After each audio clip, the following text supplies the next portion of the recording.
For my entire life, my mother, Eleanor, was considered a saint. She was a strict, deeply religious, and quiet woman who raised me completely on her own. She worked 2 jobs, as a school librarian by day and a cleaning lady by night, just to ensure I had books, a warm bed, and a chance at a better future. But there was one topic that was strictly forbidden in our house: my father. Whenever I asked about him as a little girl, my mother's face would turn to stone. Her warm eyes would grow cold, and she would always repeat the same bitter words. "Your father was a selfish, weak man, Sarah. He abandoned us when you were just a baby. He walked out for another woman, and we do not speak of him in this house." Growing up with that knowledge left a deep scar in my heart. I spent my childhood and youth hating a man I had never even seen. I blamed him for my mother's exhausted face, for her rough hands, and for the heavy silence that always hung over our dinners. I promised myself I would never be like him. 6 months ago, my mother passed away peacefully in her sleep.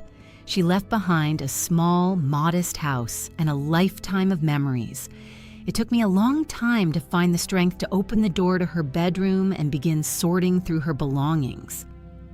Yesterday, I reached the very back of her old wooden closet. Hidden beneath a stack of heavy winter blankets was something I had never seen before: a beautiful vintage white wedding dress, sealed carefully in a protective garment bag. My mother had told me she burned all her wedding photos and memories, yet here it was. With trembling hands, I unzipped the bag. As I gently lifted the delicate lace of the dress, something heavy shifted in the silk lining of the skirt. I reached inside a hidden interior pocket and pulled out a thick, yellowed envelope.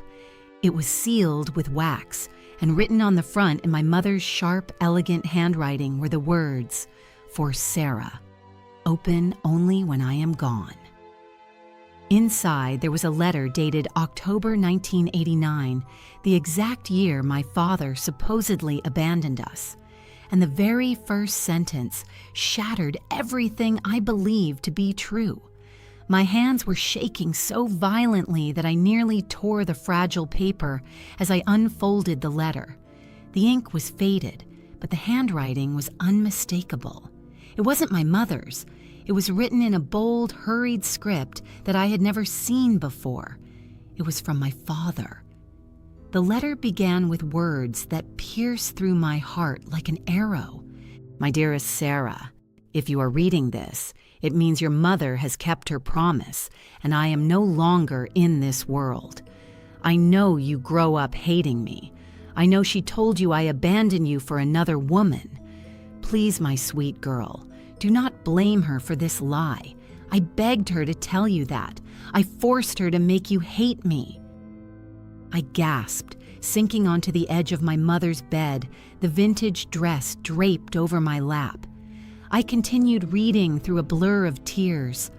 The letter revealed a terrifying truth. My father, David, hadn't left us for another woman. In the summer of 1989, he was diagnosed with a rare, aggressive, and incurable neurological disease. Within months, he knew he would lose his ability to walk, speak, and eventually remember who we were. At that time, they had no money and no medical insurance.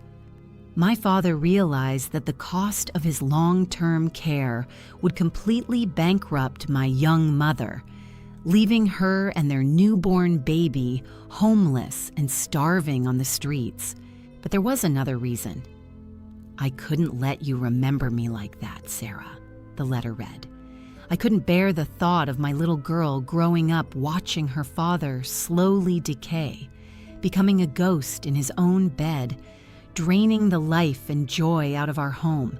I wanted you to grow up with anger instead of pity, because anger makes you strong. Anger helps you move forward. Pity just breaks you." The letter explained that my father had legally divorced my mother, signed over the small house to her, and vanished. He spent his final years in a secluded Free State hospice near Blackwood Lake, dying in silence while we lived our lives hating his memory. But the letter didn't end there. At the very bottom, there was a postscript written by my mother, dated just a few weeks before her own death. "Sarah, I carried this burden for 30 years. Every time you cried for a father, my heart broke into a million pieces. He left something for you at the old cottage by Blackwood Lake. Go there. It's time you know the man who loved you more than his own dignity." The drive to Blackwood Lake felt like a journey through an alternate reality. The scenery changed from busy city streets to towering, silent pines wrapped in heavy fog. My mind was spinning.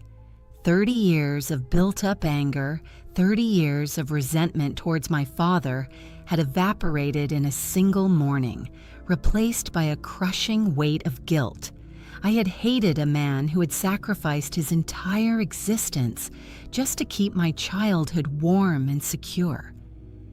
When I finally reached the address mentioned in the letter, I found a small, weathered wooden cottage standing alone near the gray water of the lake. It looked forgotten, its porch covered in fallen autumn leaves. The door was locked, but I remembered a line from my father's letter. "The key is where we always used to hide it." I reached over the top of the door frame, and my fingers brushed against a cold piece of metal, a rusty key. As I stepped inside, the floorboards groaned under my feet. The air smelled of damp wood and old paper. The cottage was almost empty, save for a bed, a single chair, and a heavy wooden desk facing the window that looked out over the foggy lake. On top of the desk sat a large, dust-covered cardboard box with my name written on it in my mother's handwriting. With a racing heart, I walked over and lifted the lid. What I saw inside completely broke me. The box was filled to the brim with childhood relics. There were hundreds of cassette tapes, each one meticulously labeled with a date and a year. I picked up the first one, labeled Sarah's First Birthday, and pushed it into an old tape player sitting on the desk. A weak, trembling, but deeply loving voice echoed through the quiet cottage. "Happy birthday, my sweet Sarah," my father's voice whispered through the static. "You are 1 year old today. Your mother told me you laughed when you saw the cake. I cannot be there to hold your hand, but I am watching the sky from this window, praying for you. Grow up beautiful, my girl. Daddy loves you." I collapsed into the chair, tears streaming down my face, listening to tape after tape.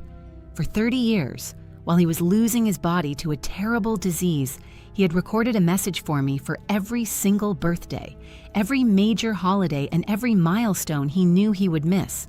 There was a tape for my high school graduation, a tape for my wedding day, and even a tape for when I would have my own first child. He had never stopped being my father. He had simply loved me from the shadows. It took me 3 days to listen to every single tape in that quiet cottage. By the end of it, I didn't feel abandoned anymore. I felt wrapped in a love so immense, so selfless, that it defied human understanding. My mother wasn't a liar, and my father wasn't a coward. They were two tragic heroes who had made the most painful deal a parent could ever make: to trade their own happiness and reputation for their child's peace of mind. We often look at our parents and see only their flaws, their mistakes, or the things they couldn't give us. We carry grudges for years, unaware of the invisible battles they fought behind closed doors, just to keep a roof over our heads and food on our table. True love doesn't always look like a perfect family portrait. Sometimes it looks like an old white wedding dress hiding a devastating secret, and a father who chose to die in silence so his daughter could live in strength. Don't wait for a hidden letter to appreciate the people who gave you life. Forgive them for their silence. Understand their unspoken pain and tell them you love them today, before the tapes run out and the cottage is left empty.